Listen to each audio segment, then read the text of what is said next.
Peter, in simple terms, I wonder, can you tell us what mentalization is? Well, mentalizing is a form of imaginative mental activity. It's perceiving, interpreting human behavior in terms of intentional mental states, as they are called. Thoughts, feelings, beliefs, wishes, desires, reasons, and so on. It's something that's common parlance would describe like seeing oneself from the outside and others from the inside, or how you understand misunderstanding, or having someone's mind in mind. It's at one level introspection, looking into yourself, seeing what it is that you're thinking, but also by that very process really understanding how others are thinking or feeling. Okay, so how does it differ then from terms like emotional intelligence or empathy? But empathy is something that you might feel towards somebody else. Mentalizing is both about self and other. So mindfulness is usually a term that's used about mental states in relation to the self, empathy about the others. Mentalizing sits in between the two. You may say emotional intelligence, which relates to feelings by and large, or you say psychological mindedness that relates to cognition. Mentalizing sits in between the two. So if mentalizing is really at the fulcrum between empathy, mindfulness, emotional intelligence, and psychological mindedness. Okay, so can anybody do it then? How do we learn to mentalize? Well, no animal, not even the most intelligent non-human primates, can really discern the difference between a conspecific, another member of the species, who does something by accident, by serendipity, versus doing it intentionally. So if I drop something, you'll immediately know, without thinking about it, whether I did that intentionally or on purpose, because you're mentalizing me, because you are anticipating what my reasons might be for doing something. So the capacity to mentalize is perhaps linked to what is essential about us as human beings. Once we started using tools and developed a certain level of sophistication, we at the same time developed self-awareness. Perhaps we developed self-awareness in order to understand how other people were thinking or feeling, so we could collaborate with them. But whereas primates can collaborate with one another, they on the whole do not do it by putting themselves into the shoe of the other animal. They don't have shoes, so it'd be hard for them to do so. But the most important aspect of this is that the social processes, the way we understand ourselves, is intrinsically linked to us understanding others and others understanding us.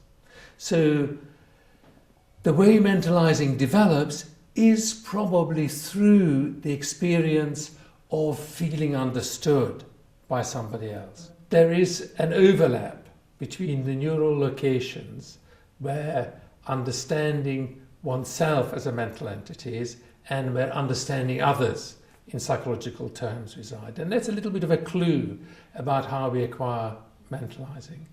It seems that we find our mind initially in the minds of our parents and later on in other attachment figures. So what we think of ourselves, in a sense, is born of what we were thought about in the minds of the people that we cared about. We scrutinize the minds of others and we try to find ourselves within, and that's how we guess at our own feelings and our own thoughts. Now this happens, obviously, a very subtle process that occurs over a long period of time, but it does depend on the parent's capacity to mirror effectively the child's mental states.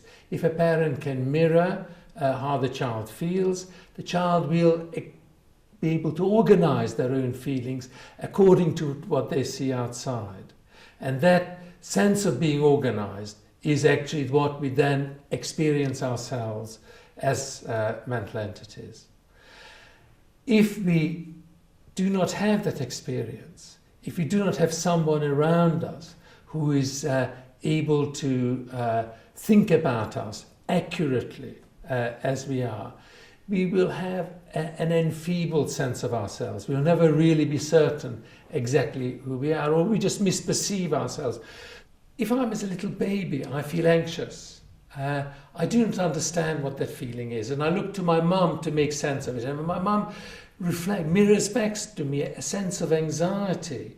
That will help me organise what I feel.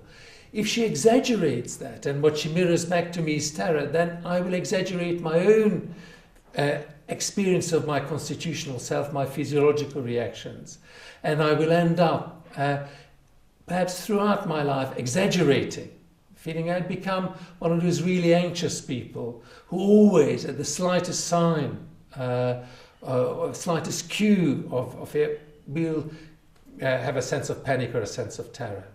So the same process of mirroring between two people occurs in a therapeutic relationship as well.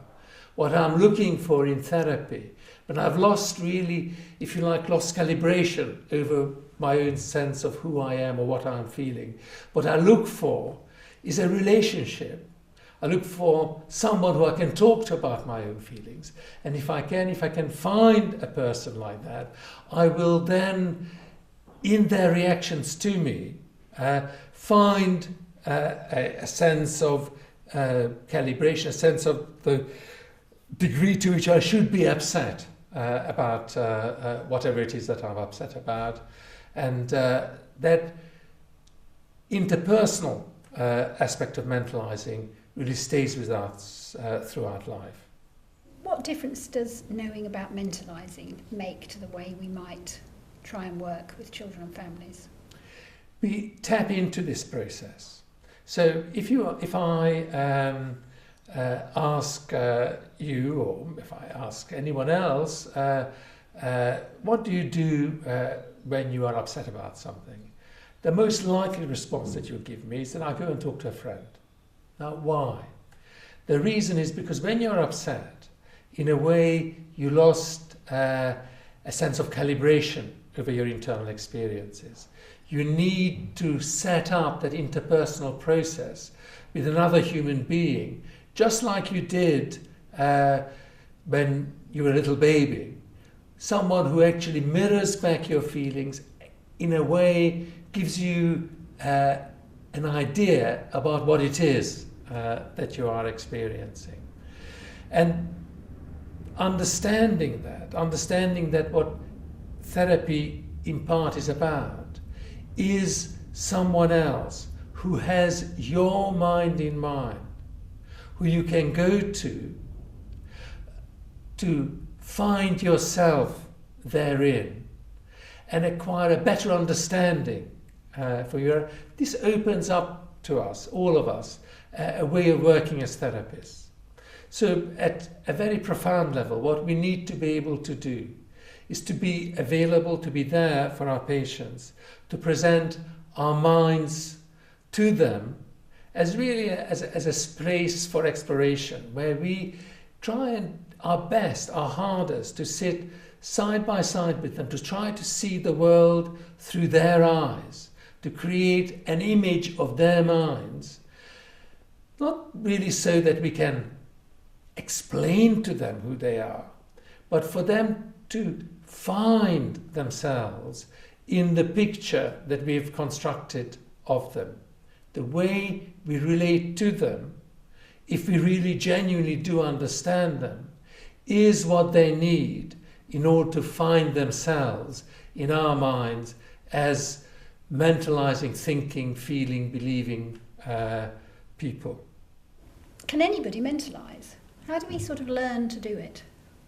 But initially, we do not understand, as little babies, we do not really understand our own feelings. When we are anxious or aroused for some other reason, we are in a state of bodily arousal, a constitutional state of arousal. What we do is we signal that affect to our caregiver, who resonates with it, reflects on it, and then expresses it in a contingent display of understood affect. So they respond in the appropriate tone, they respond in a timely way, they respond as if they understood it, but in responding they create a representation of our internal state. And that representation becomes, as it were, a symbol for us, for ourselves in a constitutional state of arousal. And that second order representation is what we call mentalizing. And that second order representation serves for all of us as a way of knowing what it is that we feel. And that knowing what it is that we feel helps us regulate that feeling. So we don't have to act on it. We can know, what I'm feeling is angry, or what I'm feeling is sad, or what I'm feeling is anxious. And that helps regulate our feelings. And ultimately, we build a sense of self, a sense of subjectivity out of these little building blocks. So what would happen then if the caregiver or parent wasn't accurately reflecting back the emotion that the child was feeling? That happens, I think, with all of us at certain times. But if the caregiver is consistently inaccurate, is consistently absent, like in a child who's experiencing emotional neglect, that child cannot develop the second order representation of their internal world, and will be much more likely to enact those experiences rather than be able to regulate it themselves. They will not have the second order representations, the psychological self, if you like, that helps them think about feeling angry rather than just acting being angry. Okay, so that's how it starts with babies, how they begin to learn. But how does it then develop? But actually, mentalizing gets more and more sophisticated as we get older. So, as I said, from the very beginning, babies are more aware of what people think or feel and what they are expressing in terms of mental states than they are in their physical states, from about 3 months on. But gradually this gets more and more sophisticated. So we learn to pretend and to lie and to cheat. By 2.5, a child can be completely self-serving and say, you ask them, did you eat that biscuit? And no, I haven't. It's nothing to do with me. And they are trying to manipulate your mental state, trying to make you believe that they actually have nothing to do with them. Now, that process gets ever more sophisticated as things go on. It takes a real hike forward in adolescence. When mentalizing becomes much more sophisticated, it becomes so sophisticated that it becomes very confusing initially for adolescents. And they get quite upset about suddenly starting to understand just how complicated people's minds are. And things that they thought were straightforward and simple, they realize are incredibly complicated. So they get more upset about their parents' arguments, they get more upset about people loving or hating each other. And it develops in adolescence right up to the age of 25. After 25, I think it just goes downhill. But the sophistication of mentalizing is something that probably follows the elaboration of connections to the frontal lobes of the brain and these complex, more highly developed parts of the brain.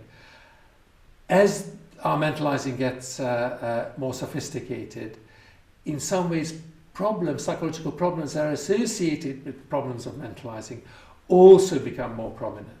So